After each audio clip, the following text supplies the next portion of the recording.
Next, we're going to see various scenes from the workout section of the video. Okay, here in this section, we're going to learn some really good physical exercises to strengthen the muscles, tendons, and ligaments of the body without draining all the chi that we just worked so hard to build up through the 8 pieces of brocade and the meditation. Unfortunately, in the West, exercise has the idea that you have to work out till you're completely exhausted, and unfortunately this has more of a detrimental effect on the body rather than a beneficial effect. We don't want to drain the chi, we want to continue to build it up and preserve that which we already have. So we have to work out in a rather specific manner, not overdoing it and not underdoing it. We have to have a balance of yin and yang in the body so that we continue to move forward in our qigong training and in our health rather than backwards, which unfortunately very heavy exercising, such as weightlifting or very heavy long duration aerobics can sometimes do. So we're going to use exercises that just use our natural body weight, the weight of our limbs, as well as some light weight training done in a very specific manner to take our chi to a higher level. We're going to start off with some exercises that work the fingers as well as the forearms.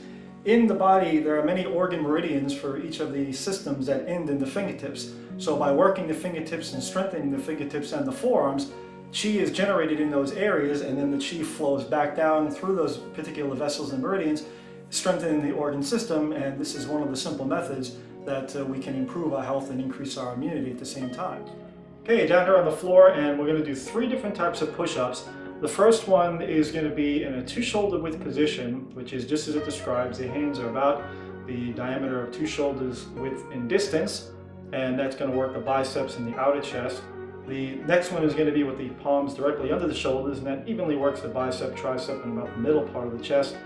Third one is going to be forming this shape here, kind of like a triangle.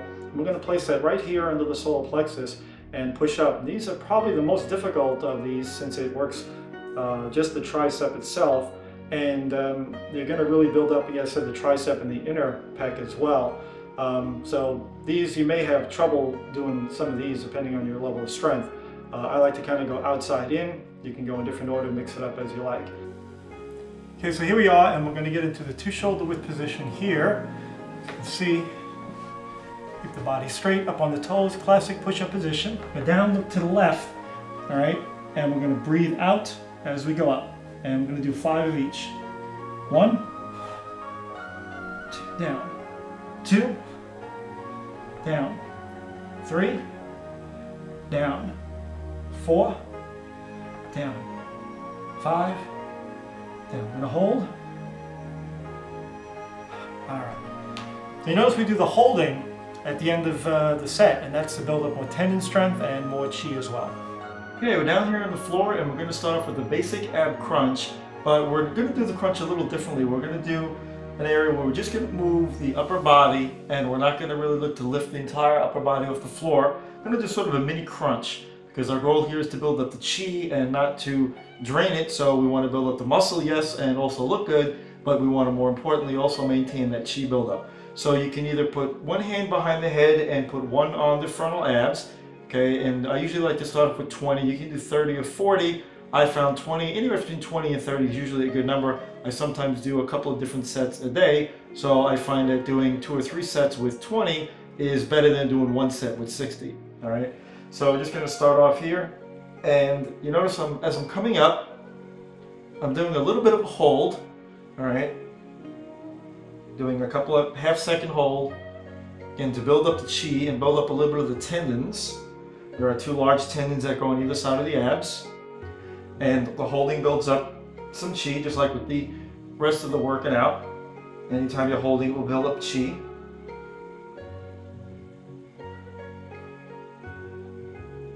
I think that's 16, 17, 18, 19, and 20. We're going to hold 5 count. All right. We're going to land on our side about a 45-degree angle. So we're going to have one leg on the floor and the other one up in the air. I usually like to keep both hands behind the head, as this tends to add extra weight to it, makes it a little more difficult. But again, we're not pulling up with the head, using the lower abs to pull up. And again, doing that half-second hold.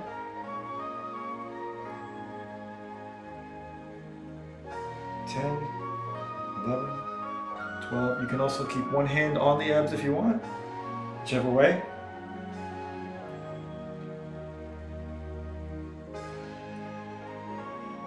18, 20. And holding. Okay. You can grab there's an 18-pound rubber-coated barbell. You can use this and practice your holding for several minutes. Something I like to do is, if I'm watching a show, every time there's a commercial break, I just get up and do a stance during the commercial break, which is typically about 5 minutes. And in an hour-long program, you got yourself about 20 minutes of stance work. So you get to watch your show and build up a lot of chi all at the same time. Again, it can be done with the barbell. You can also do horse stance squats, where you're coming up and down instead of just doing the holding. You could do 10 of these and then go into a holding, or do several minutes of stance work and then do 10 movements. You can mix and match however you like, depending on your workout. If you want to do the same thing in the one shoulder width position or the feet together position, whatever it happens to be.